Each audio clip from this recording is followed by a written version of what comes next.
The doorbell rang at exactly 2:17 p.m., and through the peephole, Jessica's blood turned to ice.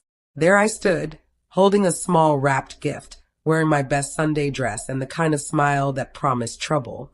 She pressed her back against the door, her hands shaking as she fumbled with the deadbolt she'd just locked moments before. "Mom, who's at the door?" My son David called from the living room, where 8-year-old Jake's birthday party was in full swing. The sound of children laughing and party music filled the house, my house, though Jessica had no idea about that little detail yet. Through the door, I could hear her ragged breathing. "Nobody important," she lied, her voice cracking like thin ice. But I wasn't going anywhere. Not today. Not after what she'd put me through these past 6 months. I knocked again, 3 gentle taps that might as well have been thunder. "Jessica, dear," I called sweetly. "I know you're there. We need to talk." The silence stretched between us like a loaded gun. Inside, I could hear Jake asking if someone was at the door, his young voice bright with birthday excitement. My heart clenched. 6 months since I'd last seen my grandson. 6 months since Jessica decided I was no longer worthy of his love. "Go away, Eleanor," she whispered through the door. "You're not welcome here. I told you in the text." Oh, that text. The message that had landed in my phone 3 days ago like a slap across the face. "Don't come to Jake's birthday. You're not welcome anymore. Find somewhere else." To be on Saturday. Just like that. 8 years of being Grammy Eleanor. 8 years of bedtime stories. And scrape me kisses, erased with 43 cruel words. But Jessica had made one crucial mistake. She'd forgotten exactly who she was dealing with. Hey everyone, welcome back to my channel. If you're new here, I share stories that will keep you on the edge of your seat. Before we dive into today's incredible tale, please hit that like button and subscribe if you haven't already. Also, drop a comment and let me know where in the world you're watching from. I love connecting with viewers from all corners of the globe. Now let's get back. The lock clicked and the door cracked open just wide enough for Jessica to peer out with one terrified eye. When she saw my calm expression, that door slammed shut faster than a mousetrap. "You can't be here," she hissed through the wood. "David will call the police." I chuckled softly, adjusting my purse strap. Inside that purse sat a manila envelope, one that would change everything in about 5 minutes. But Jessica didn't need to know that yet. "Will he really?" I asked. "Call the police on his own mother? At his son's birthday party? In front of all those neighborhood families?" I paused, letting that sink in. That would certainly make for interesting conversation at the school pickup line. Through the door, I heard her sharp intake of breath. Jessica prided herself on appearances, on being the perfect suburban mother with the perfect suburban life. The thought of causing a scene in front of the other parents was her worst nightmare. The deadbolt turned again. This time, the door opened wider, revealing Jessica's pale face and the fake smile she'd mastered for social situations. Behind her, I caught glimpses of colorful balloons and heard Jake's laughter mixing with other children's voices. 5 minutes, she said through gritted teeth. "Then you leave." "Oh, I don't think I'll be leaving quite that soon," I replied, stepping past her into the foyer. The house looked exactly as I'd imagined. Pinterest perfect decorations, organic snacks arranged on artisanal platters, everything designed to impress the other mothers. What Jessica didn't know was that every single item in this house, from the crown molding to the organic birthday cake, had been paid for with my money. "Grammy Eleanor." Jake's voice cut through the tension like sunshine through storm clouds. He barreled around the corner, his face lighting up with pure joy. 8 years old, and still small enough to wrap his arms around my waist in a bear hug that nearly knocked me over. "Happy birthday, sweetheart," I whispered, holding him tight and fighting back tears. 6 months felt like 6 years when you were missing pieces of a child's life. He'd grown taller. His face had thinned out, and there was a gap where his front tooth used to be. "I didn't think you were coming," he said, looking up at me with David's eyes and my late husband's stubborn chin. "Mom said you were busy." Over his head, I caught Jessica's panicked expression. She was realizing that making a scene now in front of her son and his friends would only make things worse. "I wouldn't miss your birthday for the world," I said, handing him the small wrapped box. This is just a little something I picked up. He tore into the wrapping paper with 8-year-old enthusiasm, revealing a simple wooden train whistle, the same kind his father had loved at that age. The kind I'd given David 35 years ago, before Jessica decided I wasn't fit to be part of their family. Cool. Listen to this. Jake blew the whistle, and its clear, sharp note cut through the party. Chatter. Several adults turned to look, and I saw Jessica's face flush with embarrassment. Jake, why don't you go show your friends your new whistle? Jessica said quickly, her voice tight with forced cheer. Grammy Eleanor was just leaving. Actually, I said, settling into the living room like I owned the place, which, as it happened, I did. I think I'll stay for a bit. It's not every day my grandson turns 8. The color drained from Jessica's face completely. You can't. We discussed this. You're not. What's all the commotion? David appeared in the doorway, and the sight of him made my heart ache. My son looked tired, older than his 34 years, with stress lines I didn't remember from our last conversation 6 months ago.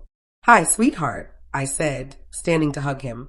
For just a moment, he relaxed into the embrace, like the little boy he used to be. Then he remembered the situation and pulled away. Mom, what are you doing here? Jessica said she told you not to come. She did, but sometimes a grandmother has to make difficult choices. I reached into my purse and felt the manila envelope's reassuring weight. Besides, there are some things we need to discuss.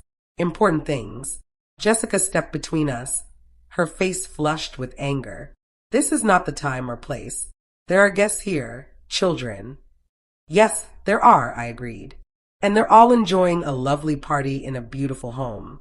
Such a shame if anything were to disrupt this perfect afternoon. The threat was subtle but clear. Jessica's eyes narrowed, trying to read my expression, trying to figure out what card I was holding. She'd always underestimated me, treated me like some doddering old woman who could be pushed aside when convenient.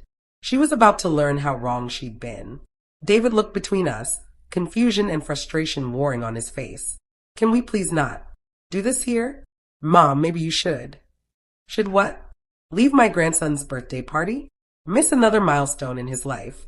Because your wife has decided I'm persona non grata. My voice remained calm, but there was steel underneath. I don't think so, David. In the living room, Jake was showing off his whistle to a group of kids, his happiness infectious. Watching him laugh with his friends, I strengthened my resolve. This wasn't just about me anymore. This was about a little boy who deserved to know his grandmother. You're making this awkward for everyone, Jessica hissed, glancing toward the living room, where other parents were starting to notice the tension. Can't you just respect our wishes? For once. Respect, I repeated softly, like the respect you showed when you changed the locks, without telling me, or the respect you demonstrated when you blocked my phone number, so I couldn't call to check on Jake when he had pneumonia last month. David's head snapped up. Wait, what? Jake had pneumonia? When? Jessica's face went through several shades of red. It was just a chest cold. He was fine. Your mother is being dramatic. A chest cold that kept him out of school for 2 weeks and required antibiotics, I corrected. I only found out because his teacher mentioned it at the grocery store. Imagine how I felt, learning about my grandson's illness from a stranger in the cereal aisle. How did you know it was 2 weeks? David asked, his voice sharp with suspicion. And how did you know about the antibiotics? This was the moment I'd been waiting for. I reached into my purse and pulled out the manila envelope, holding it like the weapon it was about to become. Because, my dear son, there are quite a few things about your life that you don't know I know. The envelope crackled as I opened it, the sound unnaturally loud in the sudden silence. Jessica took a step back, her face going from red to white in the span of a heartbeat. Mom, what is that? David asked, but his voice had changed. There was a note of dread creeping in, like he was beginning to suspect that this conversation was about to take a turn he wasn't prepared for. Quick pause in the story here. Are you enjoying this wild tale so far? If you are, please, make sure to hit that like button and subscribe to the channel if you haven't already. Trust me, you're going to want to stick around to see how this plays out. The twist coming up is absolutely incredible. I pulled out the first document, a bank statement with highlighted entries going back 18 months. The look on Jessica's face told me she knew exactly what she was seeing. This is interesting reading, I said conversationally, holding up the paper so David could see the figures. Monthly mortgage payments of $2,847 every single month, paid from an account that isn't yours, David, and certainly isn't Jessica's. David's face went blank as he tried to process what he was seeing. I don't understand. Our mortgage is through automatic withdrawal from our joint account. No, sweetheart, it's not. I pulled out another document. It's paid through automatic withdrawal from MY account. It has been for the past 3 years. The silence that followed was deafening. In the living room, children's laughter continued, oblivious to the bomb that had just exploded in the foyer. That's impossible, David said weakly, but he was staring at the bank statements with growing comprehension. We handle our own finances. We pay our own bills. Jessica opened her mouth, then closed it again, looking like a fish out of water. Jessica, I said gently, would you like to explain to David how this arrangement came about? Or shall I? Arrangement. David's voice was rising, despite his obvious effort to keep it low. What? Arrangement? Mom, what the hell is going on? I looked at Jessica, giving her one last chance to confess. When she remained silent, I sighed and pulled out the next document, a legal contract with both our signatures at the bottom. 3 years ago, when you were both struggling with the mortgage payments after David's company downsized, Jessica came to me. She was panicked about losing the house, about Jake having to change schools. She begged me to help. David's face was cycling through emotions, confusion, disbelief, and a growing anger. Jessica, is this true? She finally found her voice, though it came out as barely a whisper. It was supposed to be temporary. Temporary, I repeated. Yes, that's what you said. A loan to help you get back on your feet.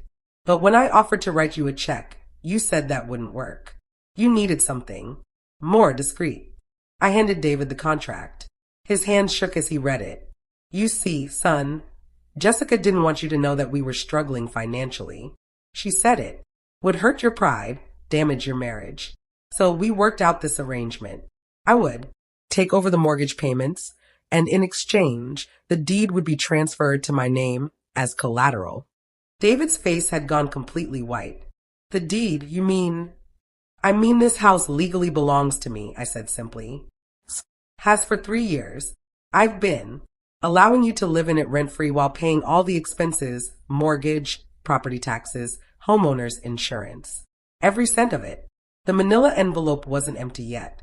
I pulled out utility bills, insurance statements, even receipts for home repairs. A paper trail of my financial support that painted a very clear picture. $27,000 last year alone, I continued. The new roof after the hail. Storm? Mine. The HVAC system that died in July. Mine.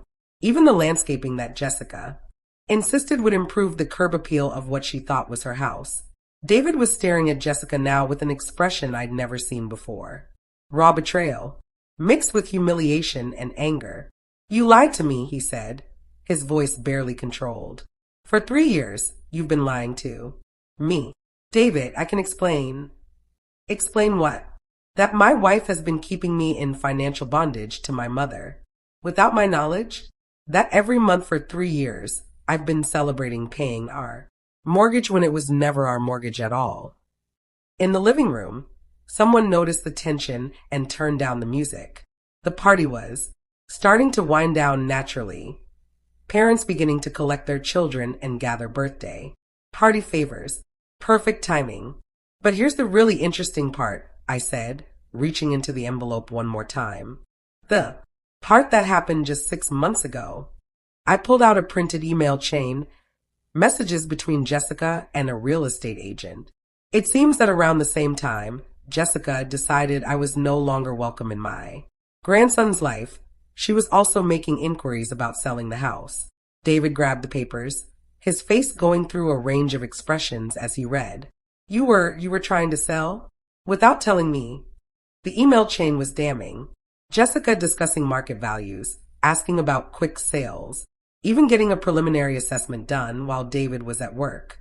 The best part, I said, unable to keep a note of satisfaction out of my voice, is this email where Jessica asked the realtor how to handle the sale when the deed isn't in her name. The realtor's response is quite educational. David read aloud, his voice hollow. If you don't hold the deed, you cannot legally sell the property. You'll need written permission from the actual owner or have them present for the closing. The puzzle pieces were falling into place. Jessica's sudden hostility toward me, her insistence that I was interfering in their family, her desperate attempts to cut me out of Jake's life completely. You were trying to force me to sign over the deed, I said.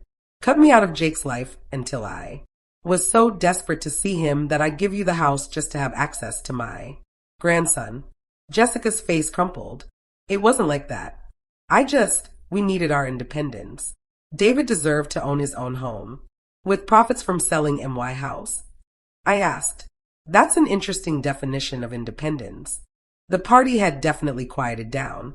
Through the archway, I could see parents gathering. Their children, some glancing toward our conversation with obvious curiosity. Jake appeared at David's side, his face scrunched with concern. Dad, why does everyone look sad?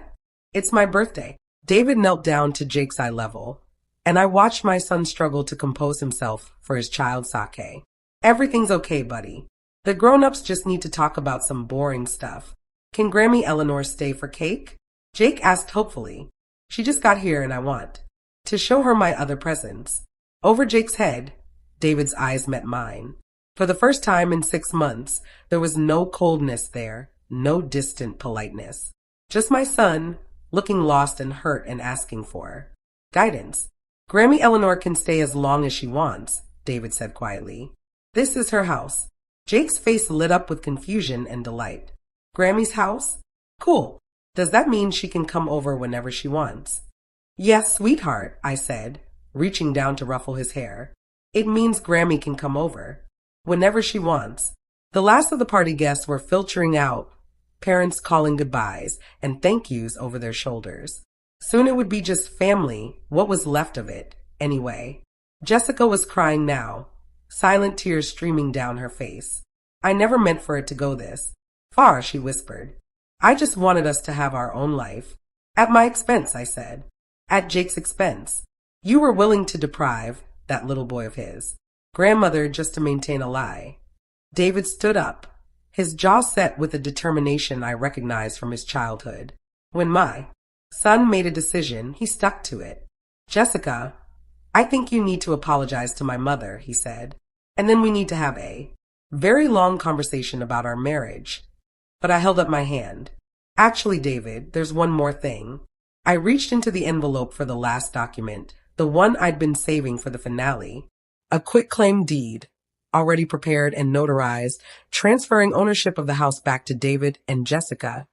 Their jaws dropped simultaneously. I never wanted to own your house, I explained. I only wanted to help my family and ensure I wouldn't be shut out of my grandson's life. Now that everything's out in the open, there's no need for these games anymore. David's hands shook as he took the deed. Mom, this is worth over $300,000. You're just giving it back. I'm giving it to where it always belonged, but with conditions. Jessica looked up, hope flickering in her tear-stained eyes. Condition 1, I see Jake whenever I want. Condition 2, no more lies between this family, ever. And condition 3, I smiled, looking around the beautiful living room at the birthday, decorations, and the happy chaos of childhood. Jake gets to know that his Grammy Eleanor loves him enough to fight for him. Jake was still standing there, absorbing the conversation with the seriousness that only 8-year-olds can manage. Grammy, does this mean you're not going away anymore? I'm not going anywhere, sweetheart. Not ever again. And for the first time in 6 months, that felt like a promise I could keep. The aftermath was messier than the confrontation itself. Jessica and David spent 3 Hours in their bedroom having the kind of argument that penetrates walls and makes neighbors worry. Jake and I sat in the kitchen, eating leftover birthday cake and playing with his new train whistle while the sound of Ray's voices drifted down from upstairs. Are mom and dad getting divorced? He asked with the matter-of-fact tone children use when discussing life-changing events. I don't know, sweetheart, I answered honestly. Sometimes grown-ups have to work through very difficult problems. Like when Tommy's parents got divorced last year? Maybe. But whatever happens, you need to know that it's not your fault, and both your parents love you very much. And so do I. He nodded solemnly, then brightened. Can you teach me how to make that whistle sound? Like a real train. For the next hour, we worked on whistle techniques, and I told him stories about his grandfather and the model train set they built together before Jake was born. Stories Jessica had forbidden me to tell, claiming they were too sad, too focused on the past. But children need their history. They need to know where they came from, who loved them, before they were even born, what legacy they're inheriting. Jake drank in every word, his eyes bright with the hunger kids have for family stories. When David finally came downstairs, his face was haggard but resolved.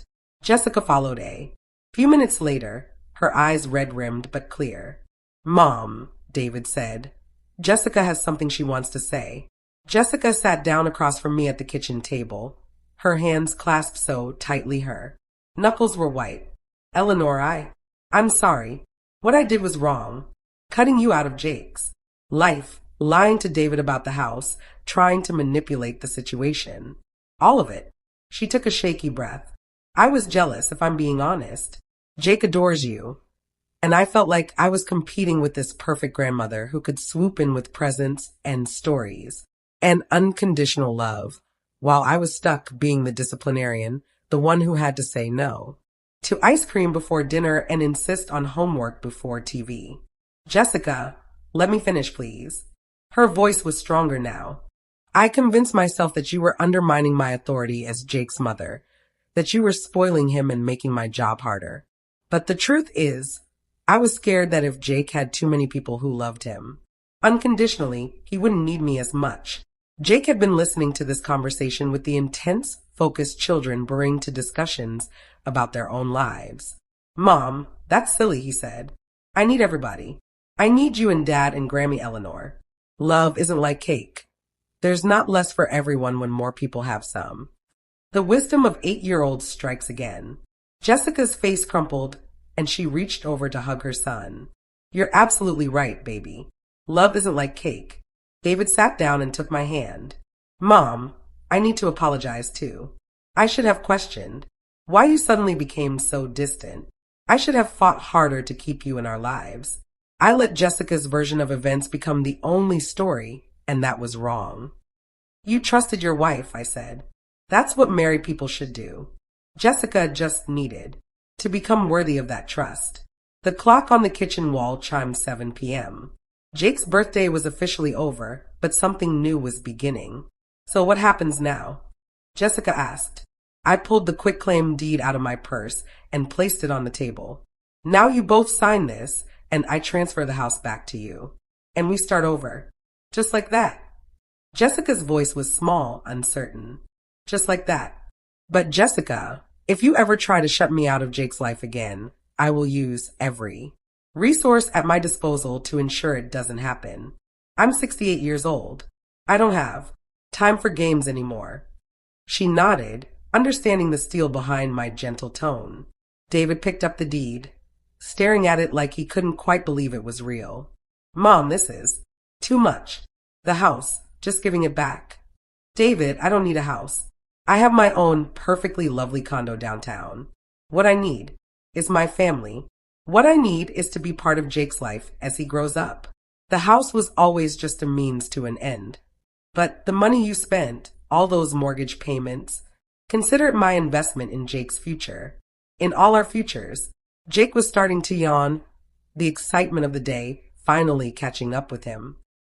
Grammy, Eleanor, will you be here when I wake up tomorrow? Do you want me to be? Yes, please. I want to show you my room and my Lego collection and the tree fort Dad and I built in the backyard. I looked at David and Jessica, raising my eyebrows in question. Of course she'll be here, David said firmly. This is Grammy Eleanor's house too, for as long as she wants it to be. Actually, Jessica said quietly, I was thinking maybe Grammy Eleanor would like to stay in the guest room sometimes. For sleepovers with Jake. If she wants to. It was a small olive branch, but it meant everything. I would love that, I said 2 hours later. After Jake was tucked into bed and David and Jessica had signed the deed transfer, I sat alone in the guest room that would sometimes be mine. Through the window, I could see the tree fort David and Jake had built, the one I'd missed because I'd been banished from their lives. But I was here now. And tomorrow, Jake would show me his Lego collection and tell me about the tree fort, and maybe we'd work on more train whistle techniques. My phone buzzed with a text from my neighbor. How did the birthday party go? Did you follow through with your plan? I smiled and typed back, mission accomplished. Family restored. Love multiplied, not divided. Because that's what this had really been about. Not revenge or proving a point or even reclaiming my financial investment. It had been about love and family and refusing to let fear and jealousy divide what should have been unbreakable bonds. Jake had been right with his 8-year-old wisdom.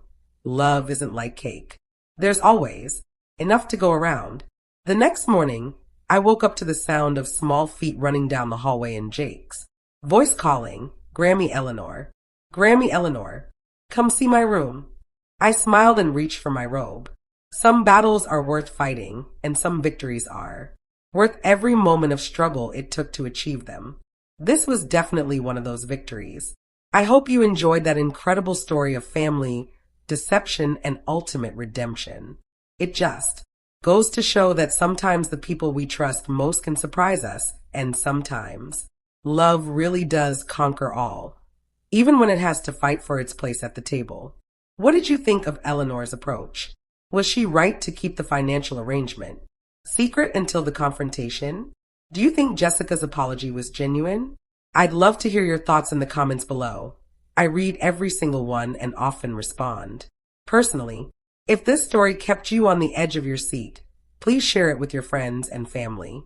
Sometimes the best stories are the ones that remind us what really matters in life. Until next time, remember that family bonds are worth fighting for, even when the fight gets messy.